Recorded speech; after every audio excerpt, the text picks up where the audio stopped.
school for the most I part. will say one good piece of advice I got. This might be Gordon Ramsay. I have not Gordon Ramsay. Dave Ramsey. Dave Ramsay. Oh my gosh, not the chef. That was a What's really wrong big with blunder. Dave Ramsay. My apologies. I'm sure he's not listening to this. No, well, he might be, but You never no. know.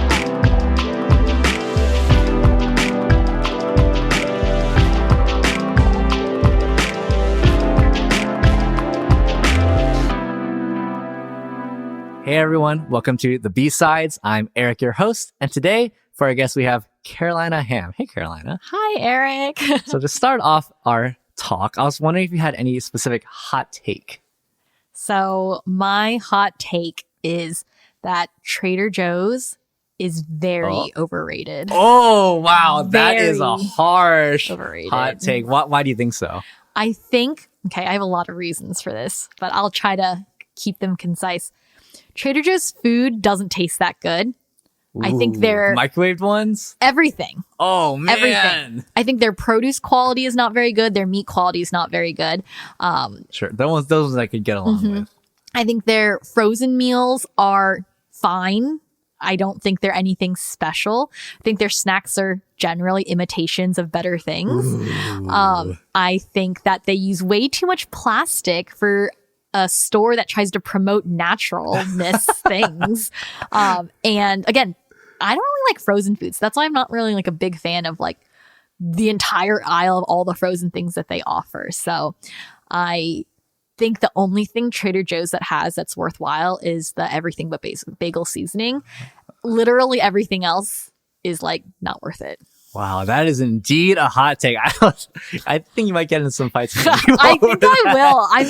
I've been really like embarrassed about this hot take for a long time. Hey, you got to let it off your chest now, right? But I'm realizing I just have to be true to myself. I can't let people around me keep talking about it without knowing how I really feel about it. Right.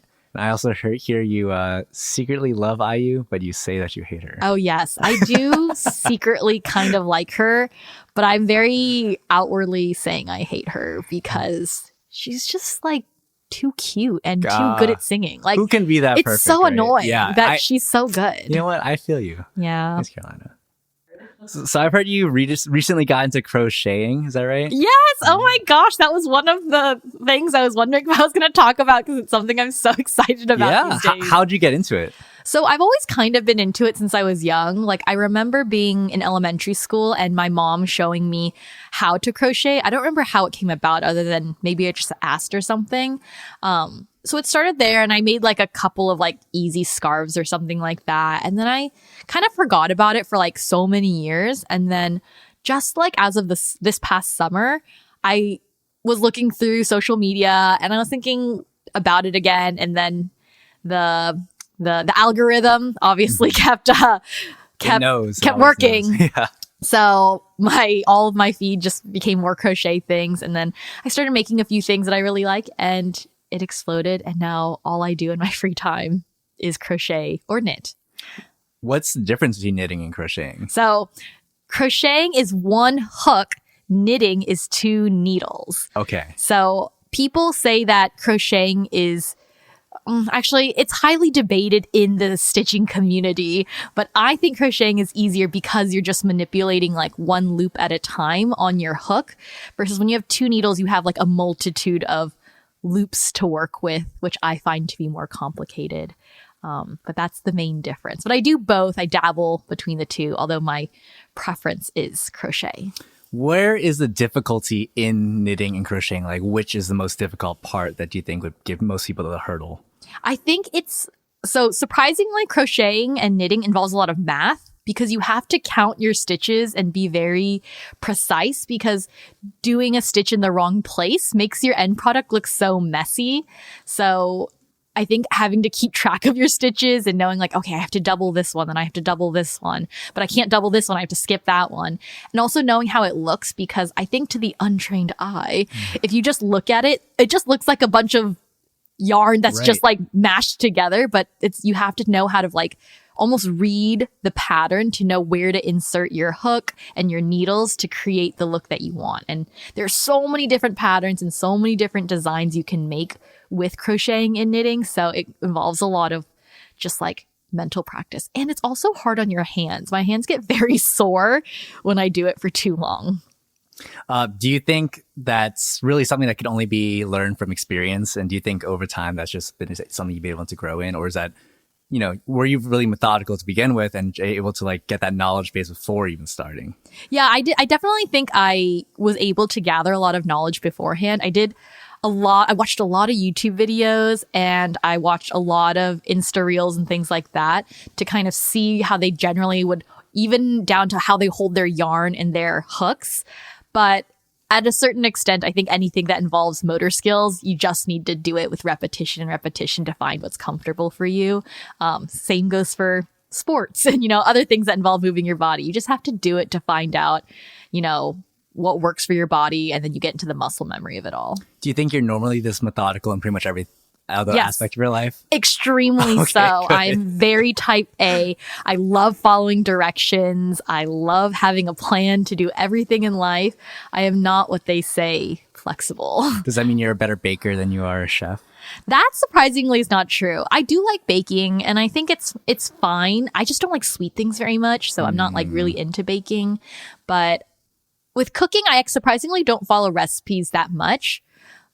But I also think I'm just overconfident in thinking, oh, it'll come out fine. And I would say like 75% of the time it does come out just fine. Has there been any exercises where you've kind of had to let go of that methodical mindset and kind of be a little bit more spontaneous? Or do you think you're really just okay kind of just being methodical for pretty much everything that you do? I would say dating and being married, like incorporating another human being into your life means you have to be okay with being flexible and spontaneous. I could get away like before I started dating with like my friends and like my family and things like that with being more rigid because they're not as like dependent upon me. But I think being in a serious relationship and now being married, there's a lot I have to just be okay with. Or just things happen because of another person that's can be out of my control and even out of their control. So I just have to go with the flow. And that can be very stressful for a person like me, but not for the person I'm married to, which is an interesting journey on its own. But I do appreciate how much I've grown through that as well, like having to be flexible in my mindset. And though it's stressful, again, it's good for the soul. So I highly recommend having a balance of flexibility and following the directions. Yeah, I'm sure that's been a challenge though, and something you've definitely probably had to be very intentional about over the past couple, maybe years even. So Carolina, I know you as, Carolina, the CG leader, Carolina, the wife of Alex Ham, Carolina, 1/3 of the Dancing Bananas. But what are 3 nouns that you think would be good to classify yourself as? 3 nouns. So, we already touched upon one. I was going to say I am a crochet enthusiast. That's one of my hobbies. Another one I would say is I am an extroverted introvert.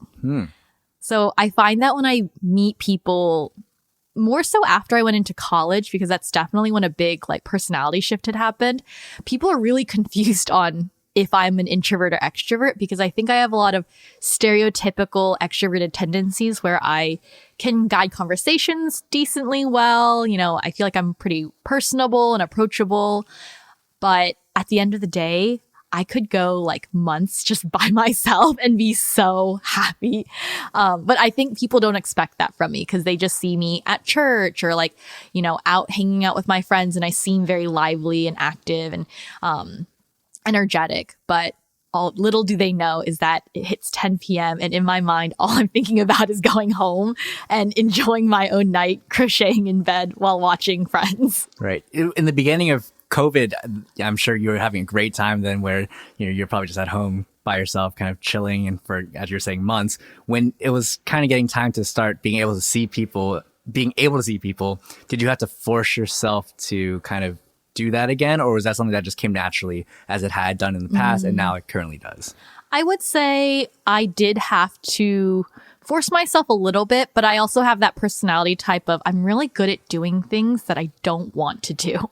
Kind of like touching upon earlier that I just have a personality type of following directions and doing things a certain way. Like I know mentally that it's good for me to socialize and it's good for me to interact with other people and stuff like that. So I felt uncomfortable by it, but I also knew like, you just got to do it. So I just did it, and it's good, but I definitely need like my time to recharge and things like that. Right.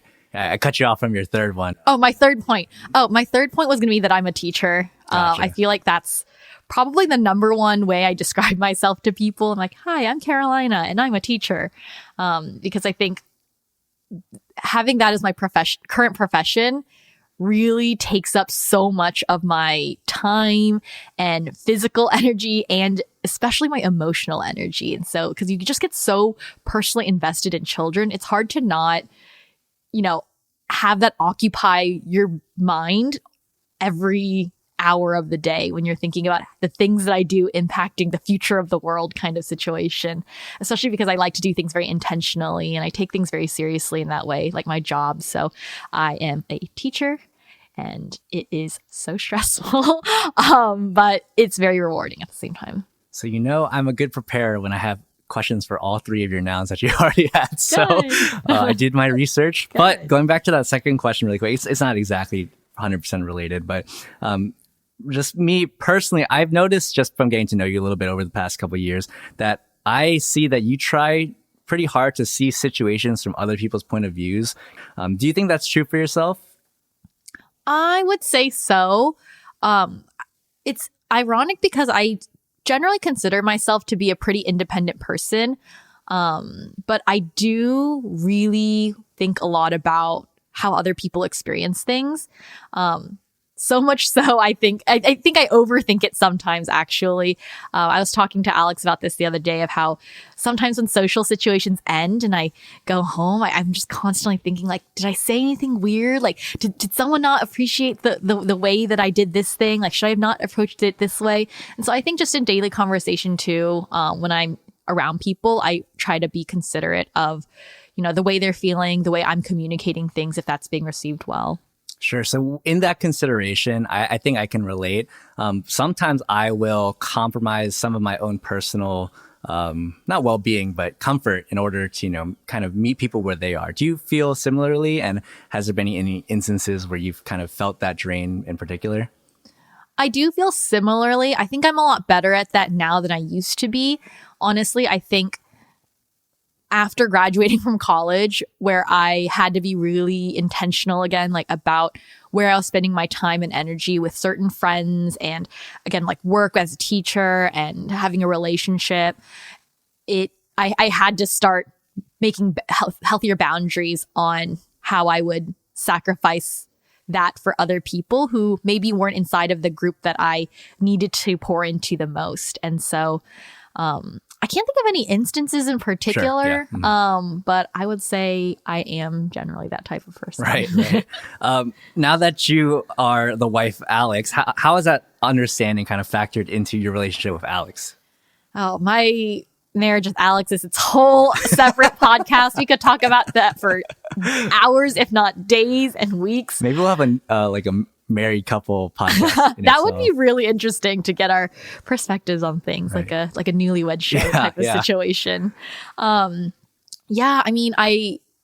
It's hard because the way I kind of describe how newlywed life has been for us. So we've been married at the time we're recording about 10-ish months. So we're coming up on the 1-year mark, but it's not like I have to give up something to become like him and he has to give up something to become like me. It's that we both have to give up something to create this whole new system of living and system of thinking. And so if I consider it that way, that it's like, again, like more of a compromise where we're both trying to find a new solution together rather than we always have to go one person's way, then it becomes a lot easier. But it's still its own journey and its own struggles and things like that. Sure. And I'm sure, you saying that you're independent, like probably not, it meshes interestingly in that relationship, because then you have to balance your independence versus, being that wife, part of that family, mm-hmm. and also that compromise factor that you said, right? But going to that independence part a little bit, I know that your parents are missionaries. Is that right? Former missionaries, kind of. So they my dad was a pastor for 14 years, and then they actually went to missions for about 6 years in Asia. And then right when the pandemic hit is when they came back to the United States, kind of through God's provision. And so they've just been in the United States since. And he's working with the missions agency that he was sent through, actually, but he's doing more like office type of work than active like duty in that sense. So with your parents having been overseas for probably, was it all throughout your college time? I'm sure you had to quickly learn to be independent, both in college and outside of college. What are some struggles there that you had, just kind of being unable to even have your parents nearby to just help you with different things? I there were so many struggles. I think, I was a freshman in college, 18 years old, having to figure out so much on my own, like financially, like socially. The biggest struggle, like, that comes to mind is just the loneliness that like, everyone's going home for break. Like, where am I going to go? And luckily I had so many like great friends that were willing to take me in and like let me stay with their families for breaks and stuff like that. But it always hits with that like twinge of sadness when you see them with their family and you just wish that you were with your own. And so I think there was like overcoming that loneliness. And so a big idea that followed me throughout my college years spiritually was that our true home is not here. It's not in this home that I lived in with my parents. It's not with my friends here in college or the dorm I'm living in. Like, my true home is in heaven. And no matter where I go, there's always going to be that sense of, is this really where I'm supposed to be? Am I with my true family? And in a way that gave me encouragement and hope, because I knew that in the end times, I will find that true peace of like, this is where I belong and things like that. So it really shaped me in that way to go through that loneliness. And there's some other more practical things too. Like, I had to figure out buying a car and car insurance and, how to do, like, how to move on my own, signing leases and stuff like that. Like, and my parents also just didn't have a lot of experience with that in general, just with the nature of how I grew up in the United States and them being immigrants and things like that. So even when I would try to call them to be like, how do you get insurance? They'd be like, I don't know, just call an insurance agent and try to figure it out and stuff like that. But yeah, even just like managing my own finances, of figuring out like, okay, well, this is how much rent costs and this is how much scholarship money I'm getting. Like, how do I figure all of that out? And missionaries aren't as financially stable as some would hope they would be, which is okay because God provides always in all the ways. But having to manage some of those things on my own is really hard too. But I think it gave me a lot of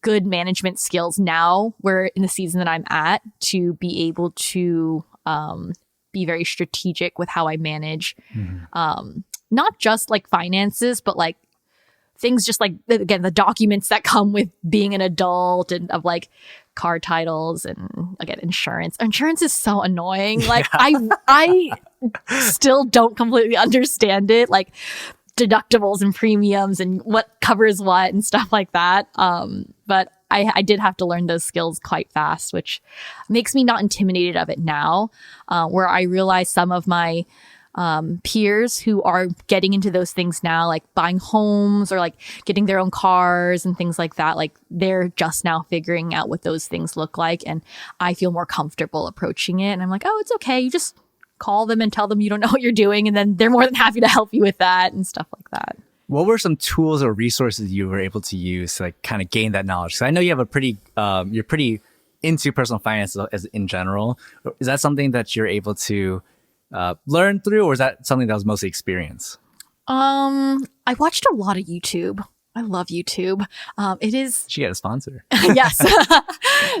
I watched so many YouTube videos. Like, it luckily kind of happened where like some of my favorite beauty influencers started talking about finances on their channels. So then it kind of led me down the rabbit hole of what finances look like. But I like learning. I'm a huge nerd. Like, I like learning for the sake of learning. Like I said, isn't that what Thomas Jefferson said? No, he said, learning never stops. Learning never stops. That's why we're first years and second years and fourth years and things like that. But that's why I listen to TED Talks for fun. Like, that's just in my personality type. Yeah, NPR in the mornings, because I just like to learn about new things. So luckily it did just work out that it's in my personality type to have interest in learning how to manage those things. And I'm just also generally a very organized person, which I mostly learned through my dad. my dad is very, very, very organized. And just him being the pastor of a really small church, I had to help him with a lot of like day-to-day tasks and things like that. Like, he would take me to the church office with him and I would help him organize the church directory. And like through that, I just kind of developed a mind for staying organized and things like that. And so just like leading into adulthood, I never thought there was any other way you should live your life. Like, of course you need to file these things alphabetically. Like, what other system is there? How else could you do it? How could you not do that? How could you not? Like, when I see people just have like stacks of paper on their table and it's not like organized in a certain place, I'm like, why not? Like, I literally can't comprehend why it's not organized, because that's just how my mind naturally works. Right.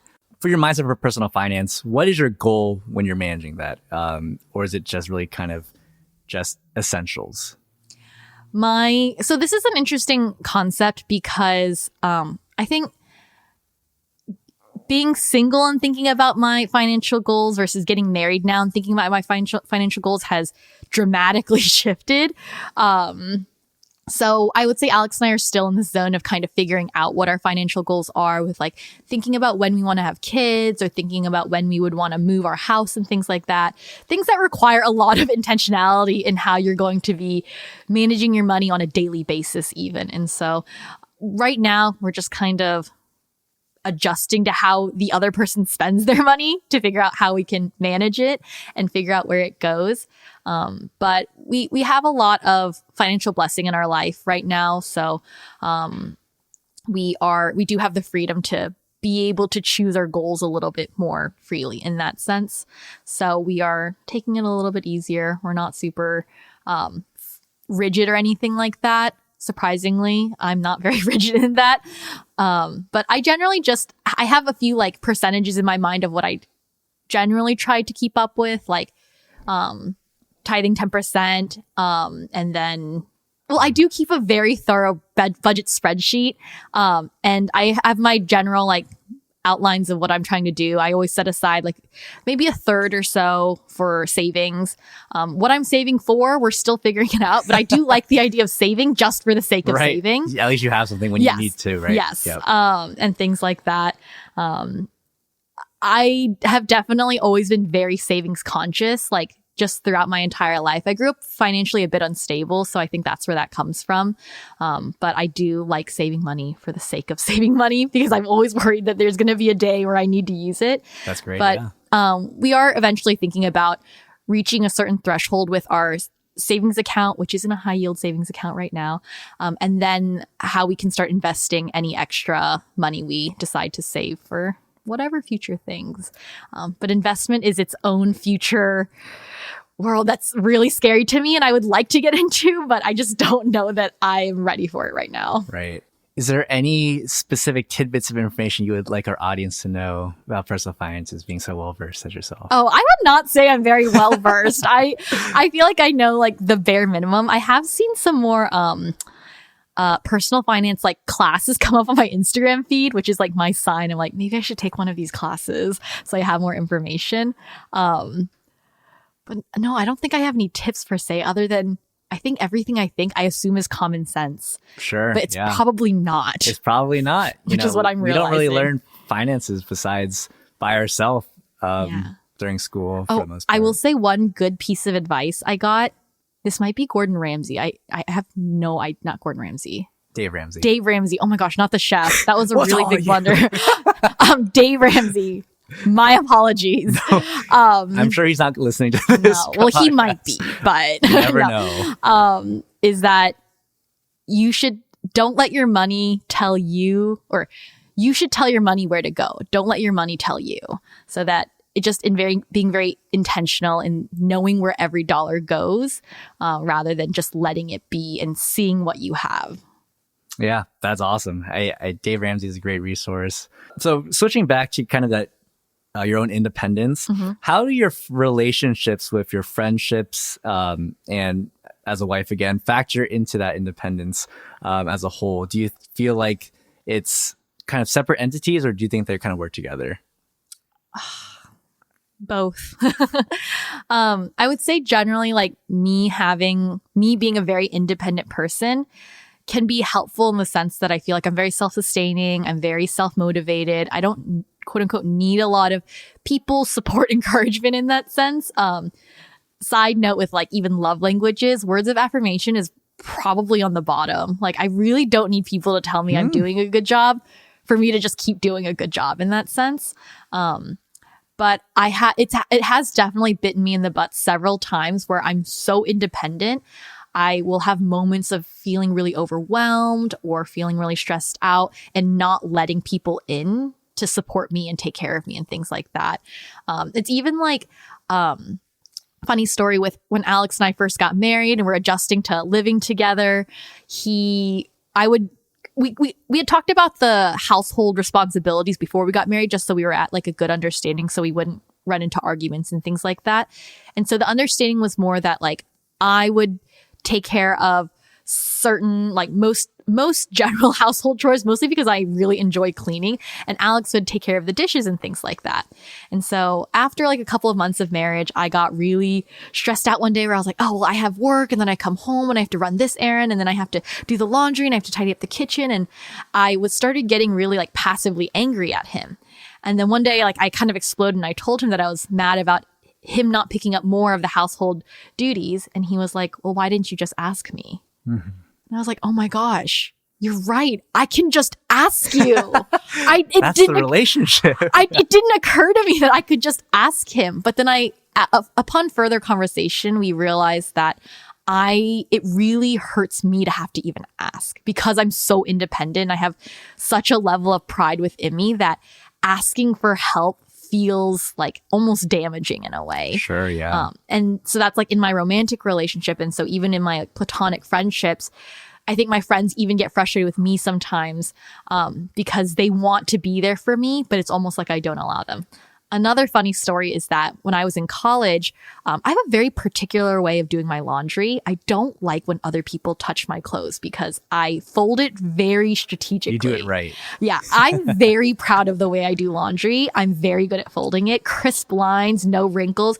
You don't need an iron if you fold your laundry right out of the dryer and you do it right. Anyway, so again, stressed out season of my life. I was doing laundry. My friend comes in. She's like, oh, like Jean, which is my middle name. That's what my friends call me. Like, can I help you do your laundry? Like, can I help you fold it? And I was like, no, don't touch my laundry. But she's like, but you're stressed out. Like, why can't I help you? And I'm like, no, you're not going to do it right.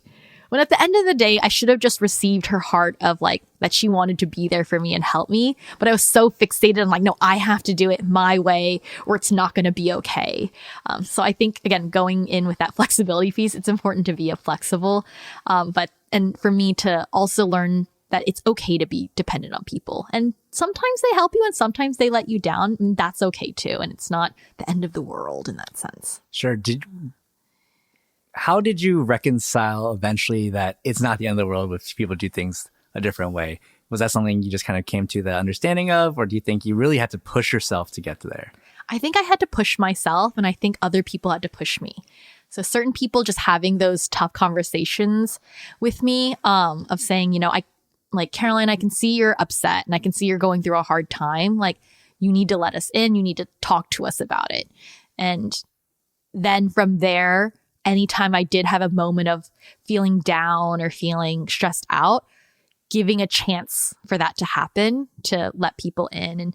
And specifically with Alex, like he would challenge me in that way during certain arguments or during certain tense moments. He would say like, Caroline, like this is the moment that you need to let me help you. And this is the moment where you need to let me be there for you. And I would take that chance, maybe like 1 out of 10 times. And after a little bit of that, maybe 1 out of 9 times. And then as time went on and on, maybe now it's 1 out of 4 times. Sure. We're improving. Yeah, so that's how it looks. It's great to have that characteristic of being independent, but still being well-rounded enough to take the benefits of the other aspects of being able to be dependent on others. And I from what it seems like, you've been able to utilize the pros as much as possible while trying to eliminate the cons as much as possible too. Mm-hmm. That's great. So going back to your parents having been missionaries, what does the mission field mean to you as a daughter of missionaries, maybe someone who wanted to go on a mission in the past? Yeah, so this is a great question because I had always thought of the mission field as overseas. I went to this conference called CrossCon. Me too. Several years ago.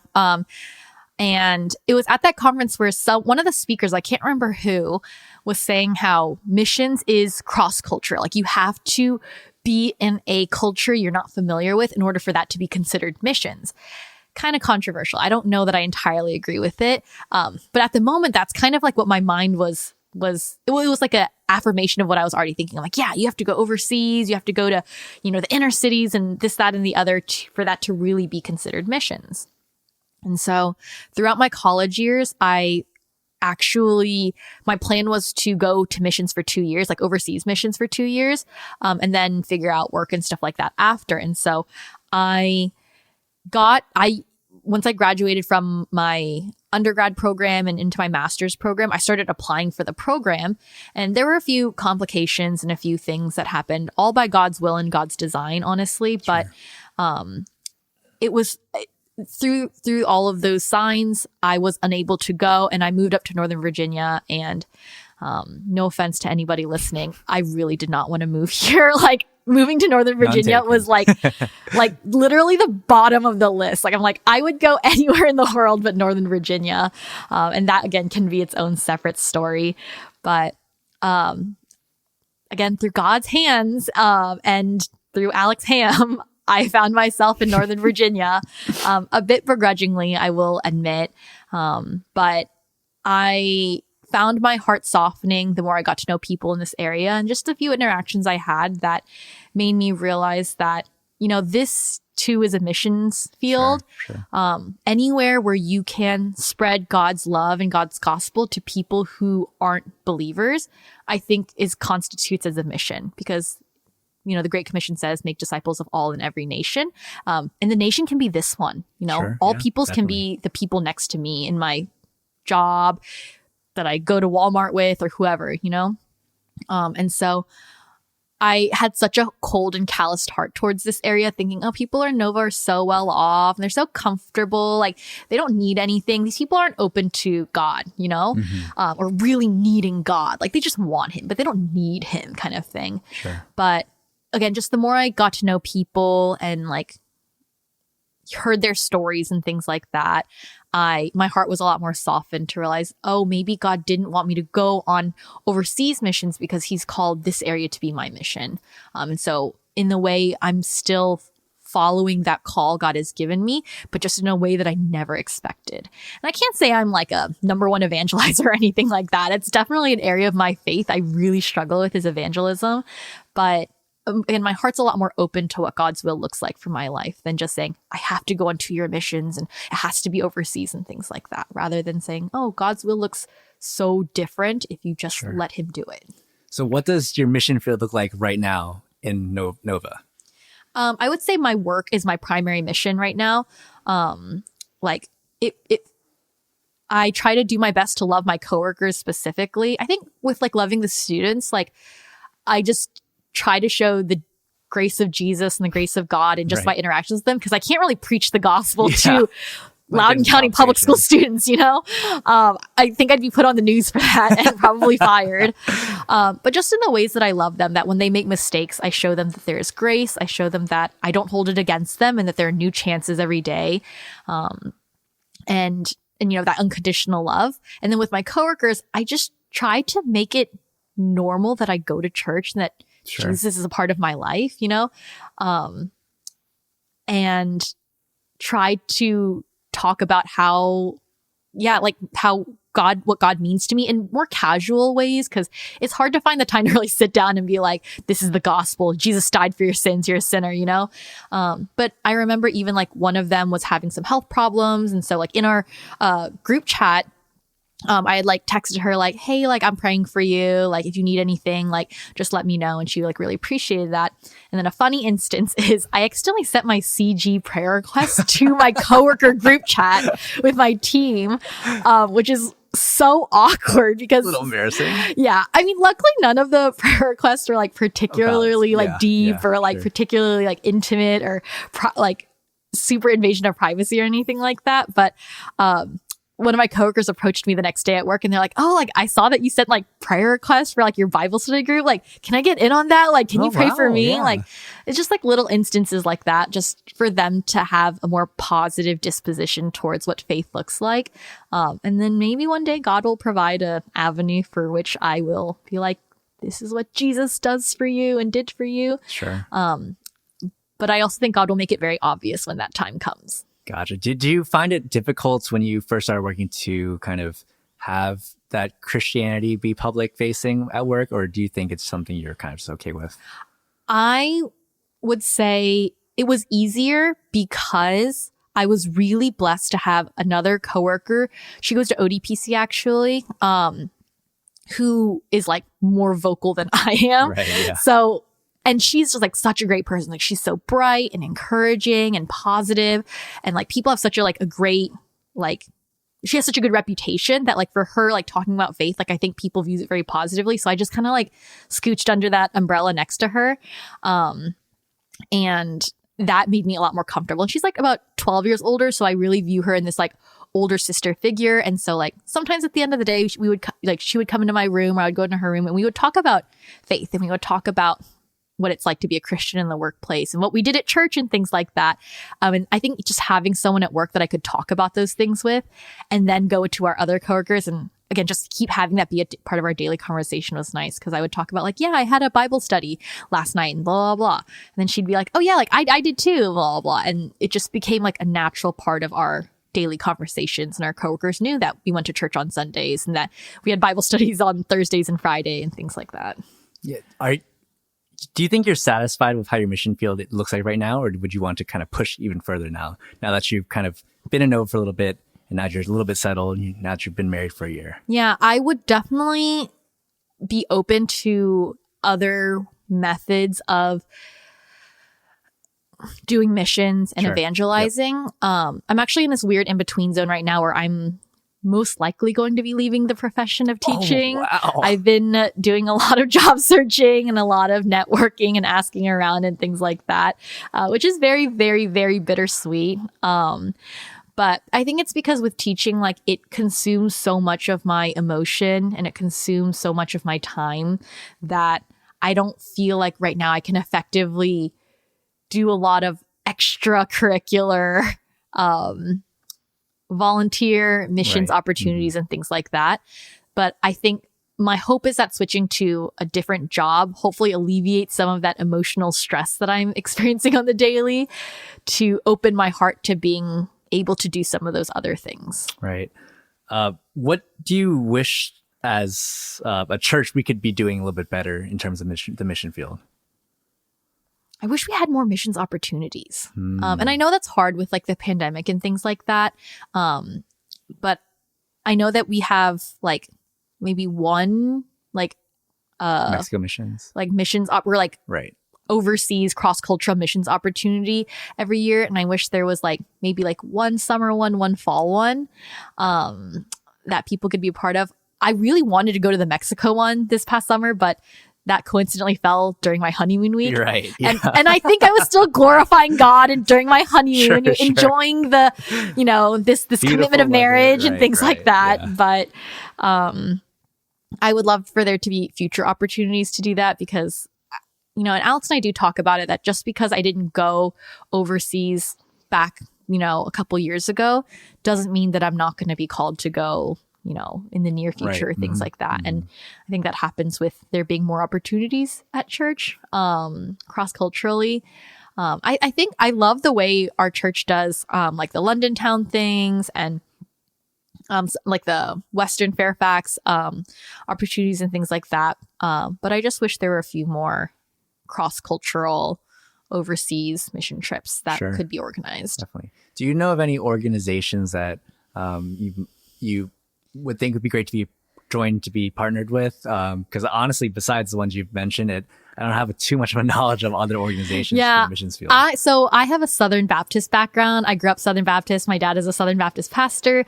He does missions through a Southern Baptist organization. Is that the CK? That SBCA? Or CKSB, that is something separate. That is a Southern Baptist convention for Korean pastors. But what was I going to say? The organizations. Oh, yes. So my dad was sent through missions through International Mission Board. So David Platt used to be the president of that organization.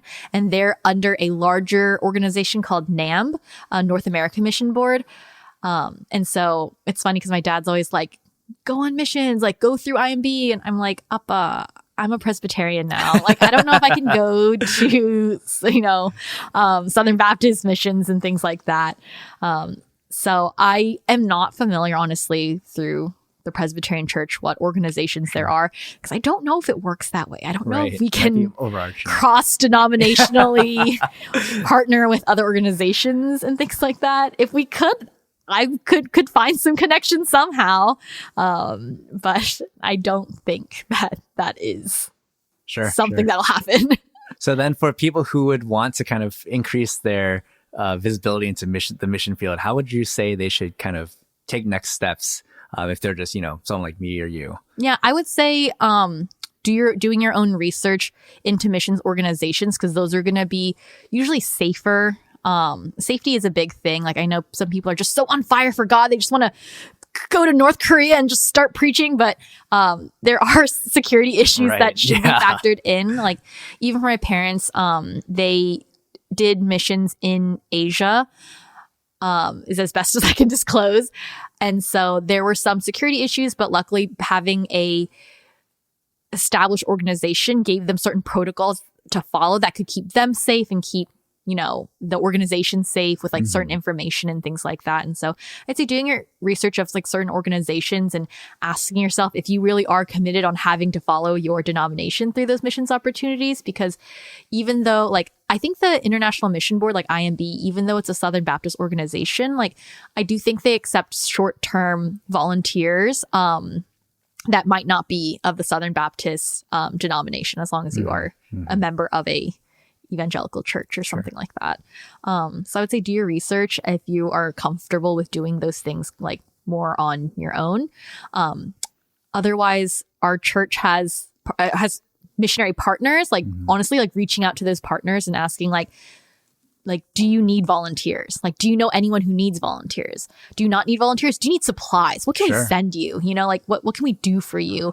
And the most common answer is praying for them. Definitely. Yeah. Like, I honestly think it doesn't get enough credit. Right. Like just praying for your missionaries, because it's so hard. It's so hard. It's so lonely. Like the amount of loneliness I felt being in the United States without my parents was still, I think, so small compared to the loneliness they felt being overseas in a foreign culture and things like that. So prayer is a big, big one. How important was financial aid for your parents, and do you think in general for missionaries, and how do you think we could be better supporting that? So this is also kind of a by organizational basis, because the International Mission Board sends career missionaries, which my dad was because he went for a long period of time. They fully financially support their career missionaries, so they don't actually have to raise any external funding. But I know not all missions organizations are like that. They do need to raise their own funding, and that's why they have to do like X amount of church, visitations and certain drives and fundraisers and things like that. So I think that heavily depends on what organization you're going through. So for my dad, luckily he was able to go through one that offered full health insurance benefits and, stable income. Not the, he was not rolling around in money or anything like that, but it's such a blessing to not have to like have it be a burden that you have to go to a church and essentially just like plead for money and things like that. You could just do your ministry. Yeah, you could just do your ministry. And I personally actually still donate to International Mission Board just because I'm so thankful for the work that they do. And so knowing that money I support with will eventually become financial support for other missionaries and things like that. But I'd say like, I was talking about this with my friends. Money doesn't buy happiness, but money buys a sure lot of other things. Like toothbrushes. Like toothbrushes or like, even like your missionary's favorite snacks and things like that. Like those little comforts like mean so much. But I think really like listening to that call of like love offerings whenever you're able to give would really mean a lot to them, I would think. Yeah, especially for me, because some people separately financially supported my parents, like gave to them. And it didn't just help like them on the mission field, it helped their children too. Like it helped them support my brother and I being in the States, and like knowing that like supporting someone's family, like so some missionaries might support their family, like their children and things like that. So it goes so much wider than people might think. Do you know how your parents dealt with that isolation while they're in Asia? I'm sure they didn't just deal with it, right? I'm sure they had outlets. So they had like a member care team of just like mental health specialists and things like that. So that they had met with a couple of times. It's a big blessing that they are married and that they went, because you automatically have like someone to talk to about your problems and things like that. But honestly, it was, I think that calling home a lot was really helpful for them. So I'm really, really, really close to my parents. And so I tried to call them as much as I could, like ideally once a week, if not more, when I was in college. And so I think calling home to talk to them and like being like honest and open with them, like they're crying, I'm crying and things like that, was really helpful for them to be able to, release that stress and that burden and things like that. So I think that helped them a lot. It also helped that they were not too far from Korea, and they have lots of family in Korea. So they were able, and because of visa reasons, they had to leave the country every 3 months to renew their visa and come back in. So they could just conveniently go to Korea and see their family and come back. So I think that helped a lot too. Sure. So when dialoguing then with missionaries, what do you think would be a good way to kind of go be more intentional with that besides just saying hi and doing different things? Are there any things we could be doing besides just being kind of not one kind of like a two-dimensional relationship? How do we make that more of like a real relationship between us and the missionaries that we support? Tough question. That's a tough question. That's a really tough question. Yeah.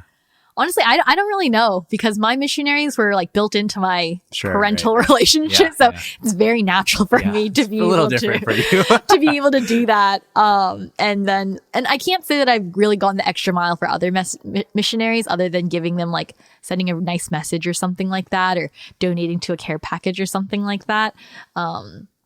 So I don't say I have a good answer for that. No worries. Other than always just tell them you're praying for them. Right. And prayer, supplies, financial aid. Yeah. Tell them what you're praying for too. Definitely. Just be like, I'm praying for you, but be like, I'm praying for your kids and that they are able to find a good international school. I'm praying for that person that you've been evangelizing to and discipling. Like, I think it would probably, I would think, based on my parents, mean a lot to know that like people are reading the newsletter updates and like really thinking about them and praying over them. Yeah, definitely. Hey, thanks, Carolina. So when you, I know you said you're probably trying to transition out of teaching, but I mean, teaching has been such a big part of your life for the past, at least 8 years out, I'm just going to guess. What made you originally want to become a teacher?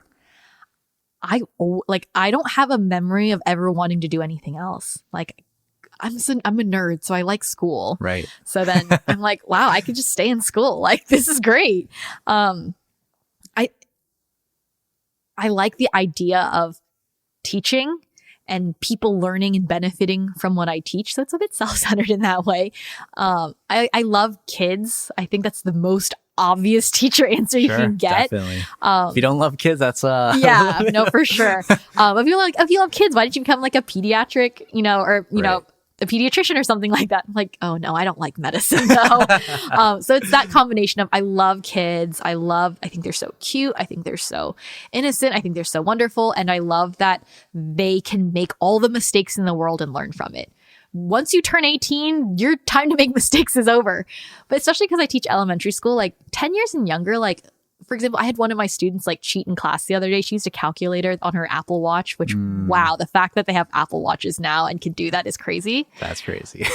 But like I caught her and she was like, I obviously like called her out for it. I pulled her aside and talked to her about it. And she was like bawling in tears over it. But it's that moment where I look at her, I'm like, this is your learning experience. Like, this is your chance to do better. And like, that just is so rewarding and it's so fulfilling that it's kept me going for as long as I have.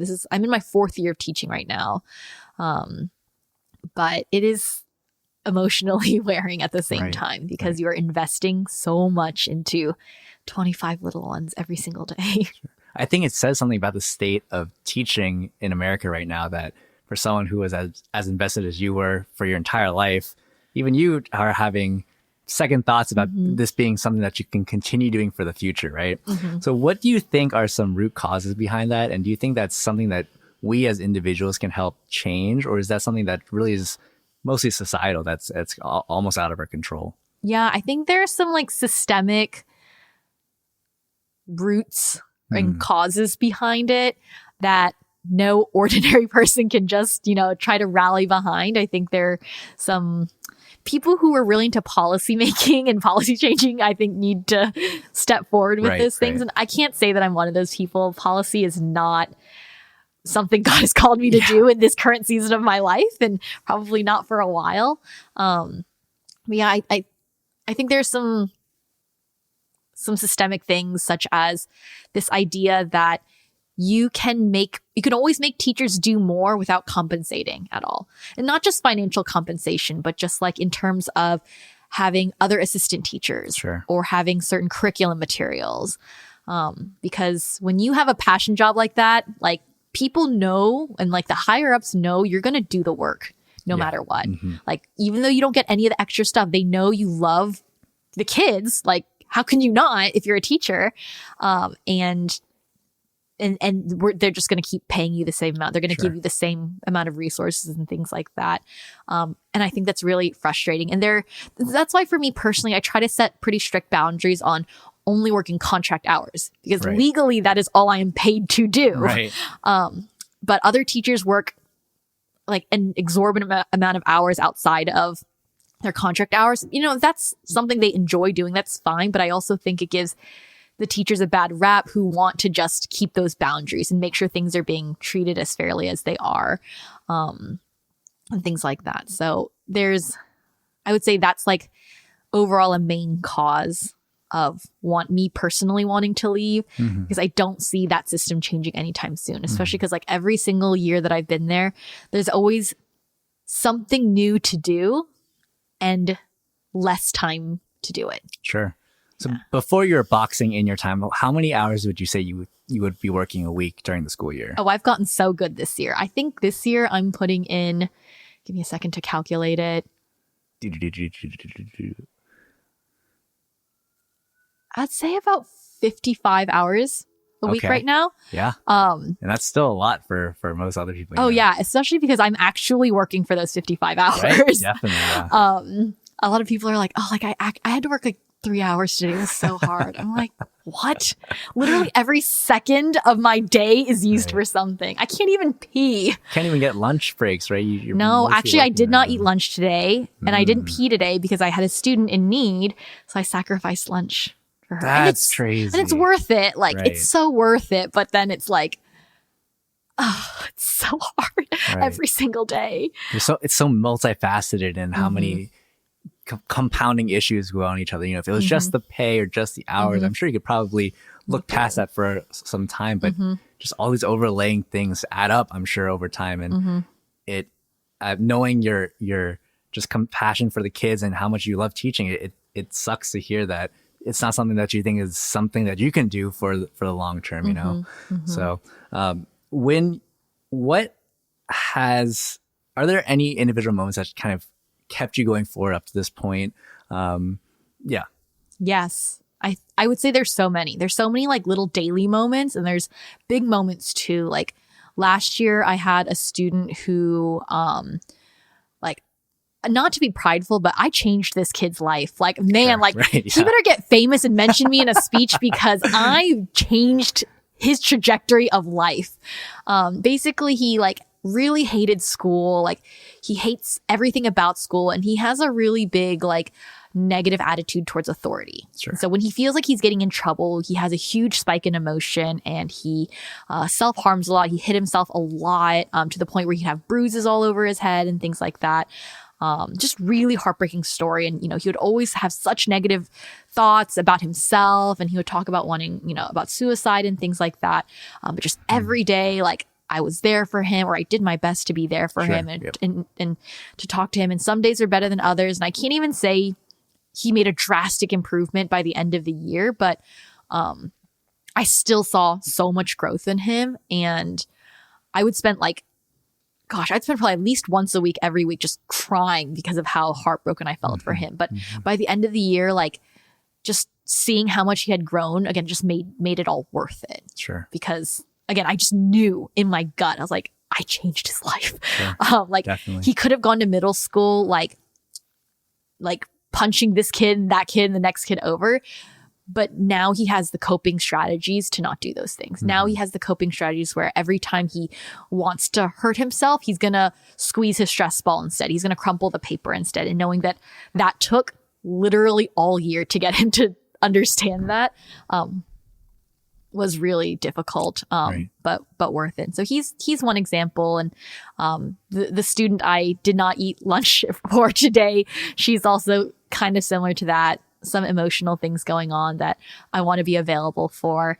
Although hers, I'm reaching that point where I'm wondering if I'm qualified enough. Sure, I'm not a mental health specialist. Right. I am a teacher. And so I wonder if I have the tools to be able to support her with what she needs. Right. And then there's some really cute everyday interactions. They're like, Ms. Ham, you were the best teacher ever. Fifth grade is my favorite grade because you're so nice to us. And in my mind, I'm like, I yell at you guys every day. Why do you think I'm nice to you?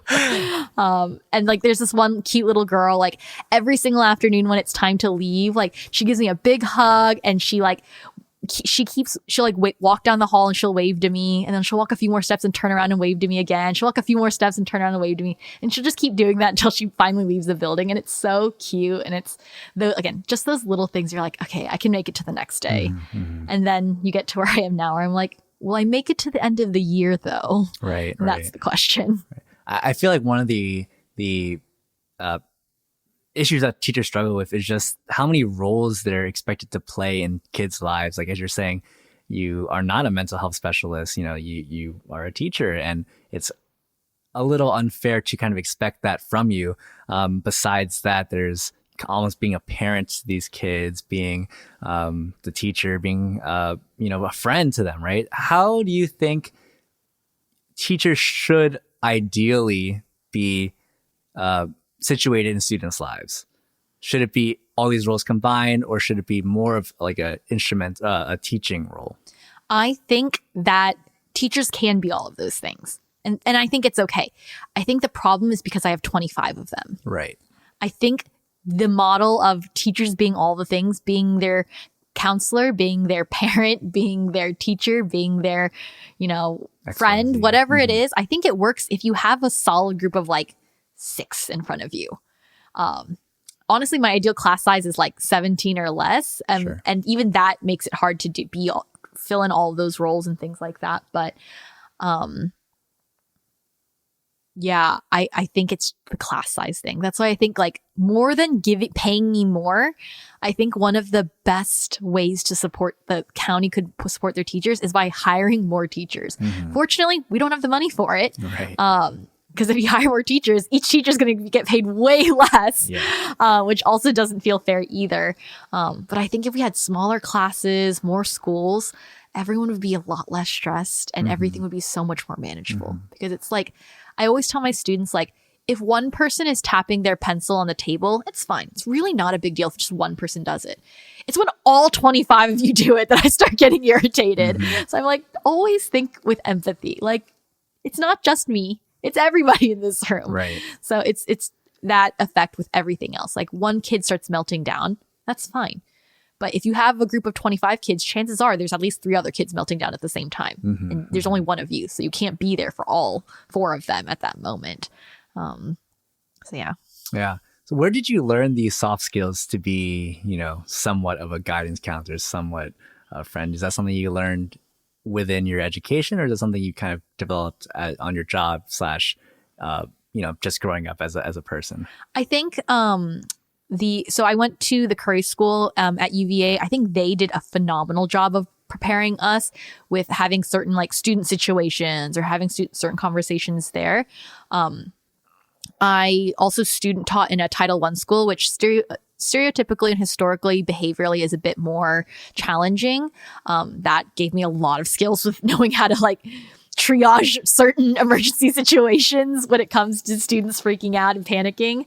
But I think it's just an on-the-job experience thing, because like kids need you in the moment. And as the adult in front of them, you don't have the space to panic. Sure. And show them that you need a moment to think through things. Like they're crying in front of you. You need to have something. And I feel like people would be surprised with how good they can become at something like that when they're faced with that challenge. Because I never thought that I would be good at being put on the spot like that, or addressing certain needs as quickly as I've had to, but you just have no other choice. And I think when you're physically faced with that, like it's kind of like the flight or fight, you just go and the words just start coming out. It just happens, right? Yeah. And then you do that every single day for a school year, and that makes it easier for the next school year. And then you do it every single day for that school year. And then you get to your fourth year and it's almost second nature to know how to respond to a certain situation.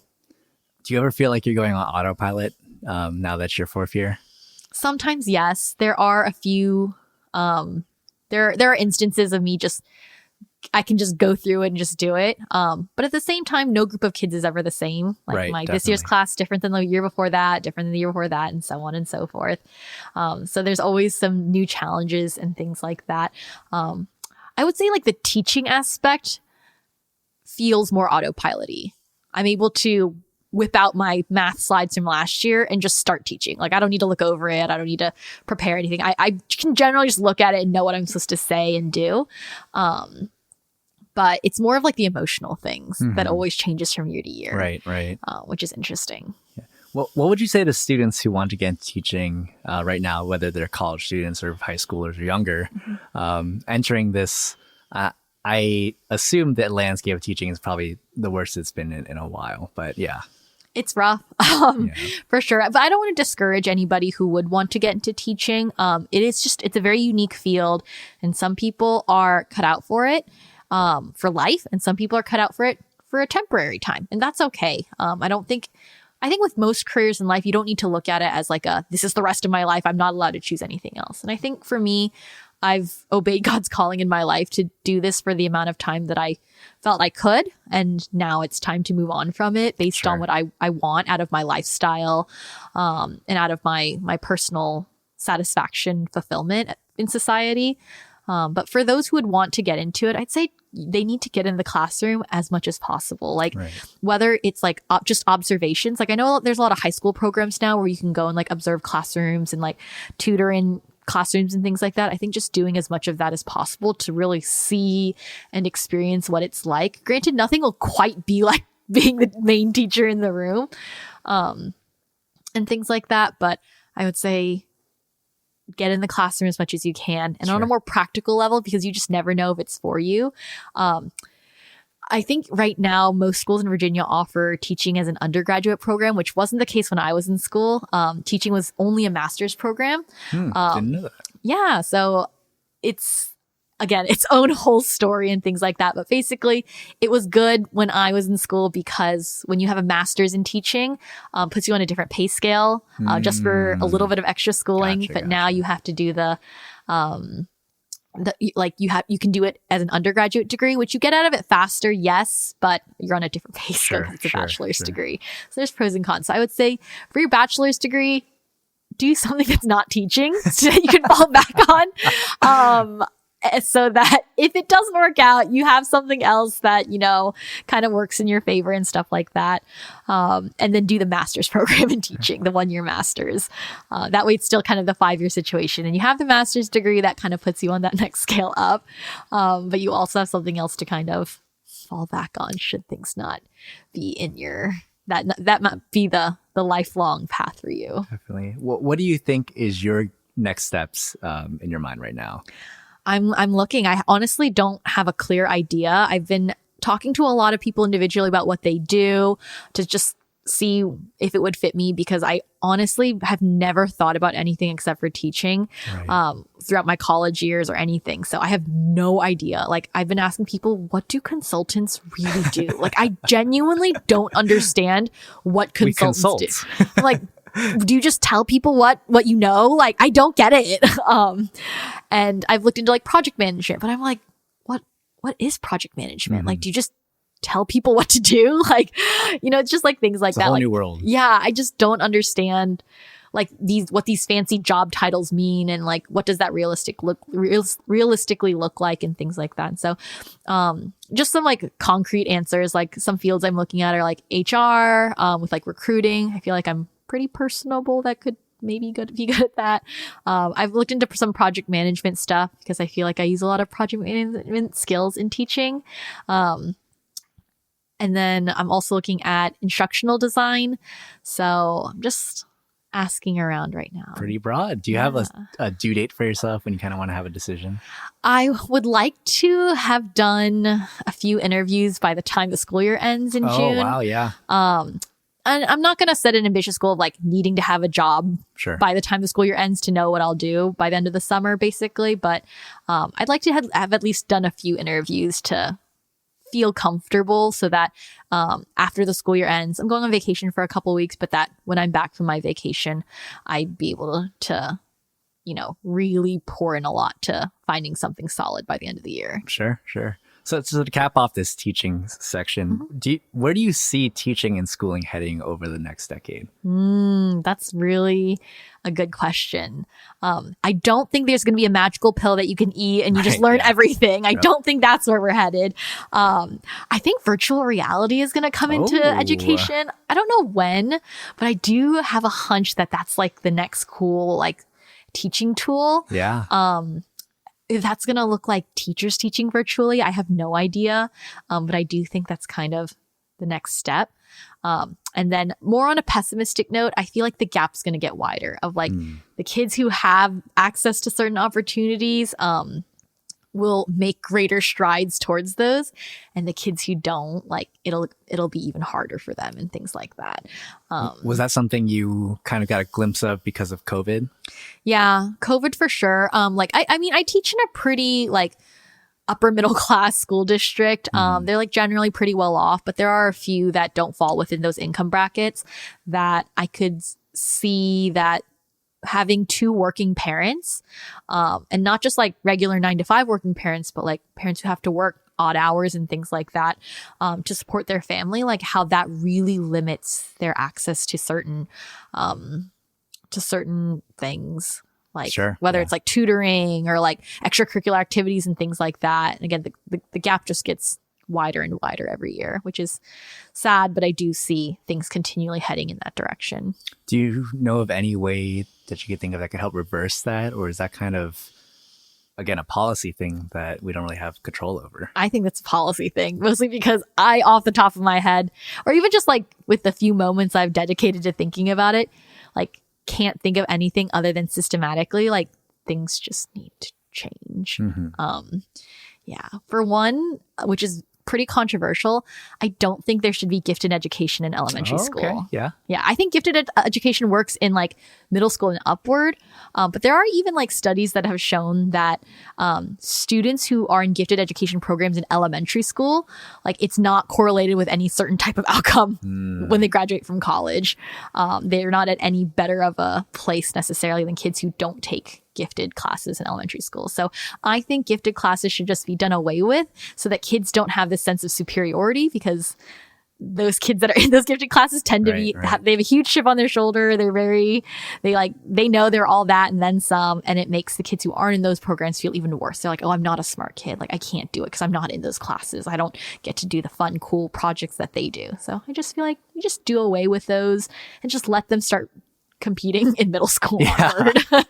Give them the same education, at least up to the point, right? Yeah, definitely. Well, thanks for that. That's teaching is such a big hot button issue these days. It's tough to know like what the next steps are, especially since as we both know, neither of us are policymakers. We don't really know. I don't even know who makes the changes for schools. It's the superintendent, the principal, Department of Education. Oh, don't get me started on the Department of Education. We are not happy with that. Oh, Jay, okay. No, yeah, it is crazy and it's a lot. And I mean, I I think about for the future, maybe I'll go back to teaching. I really don't know, because something I was talking to my friends who work in corporate about, they're like, Carolina, you have to realize when you're in corporate, like, you're not going to have that feeling. Like, you're not going to go to bed at night realizing you made a difference in the world. You know, like you're going to go to bed realizing you're a cog in a machine and you just have to get stuff done. And you have to be okay with that. And I'm like, well, that's demoralizing. Okay. And I've talked to some of my coworkers who taught, went to corporate fields, and then came back to teaching because of that reason, because they just found that it wasn't satisfying. Like, they couldn't sleep comfortably at night knowing that their work didn't have an impact in that sense. So I could come back. I really don't know. It also, again, depends on what it looks like in a few years. Maybe there are some positive changes implemented.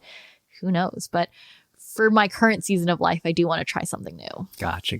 Well, I'm looking forward to what those next steps are. It's going to be definitely very interesting.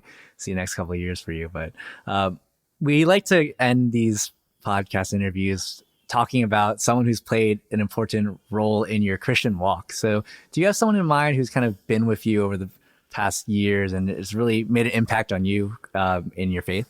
There are so many people, I would say, really close to me that have really made a huge impact in my life spiritually. There's like my parents, and there's my friends. And then I'll give the long answer to the love of my life, Alex. Okay. I will say he really made such an impact on my spiritual life. And it's a bit cheesy to talk about, I'll say.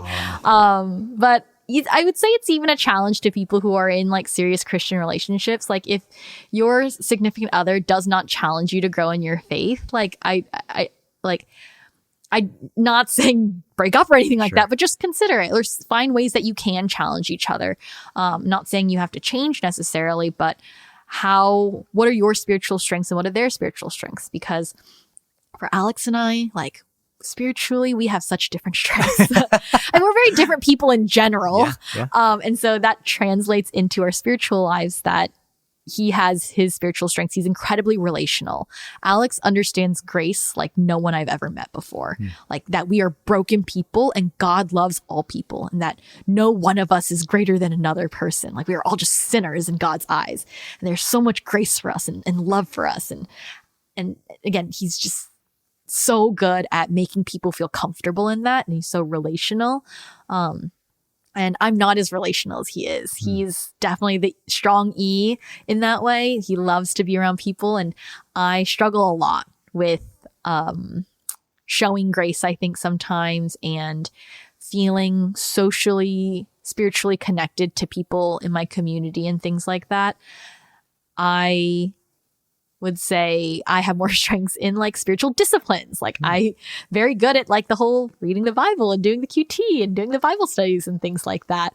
And so we really, like, I think, challenged the other person in viewing like his faith and my faith as different and compatible, rather than one person has a stronger faith than the other person. Because I used to, in my hardened heart, think that, oh, you have to do your faith the way I do it for you to be a holy person. But I think Alex has really shown me that holiness is only achieved truly by God. And the rest of us are just striving to, to do our best in the world. And we all show it in different ways. And that's the beauty of God, that he has gifted each and every single one of us with different parts of his heart and different parts of his character. And so it's good to be able to live life with someone so different from me. Because I think even like as we lead CG together, I think our CG members are able to see hopefully a slightly more like holistic image of who God is in that sense. If Alex brings those strengths and I bring those strengths to the table.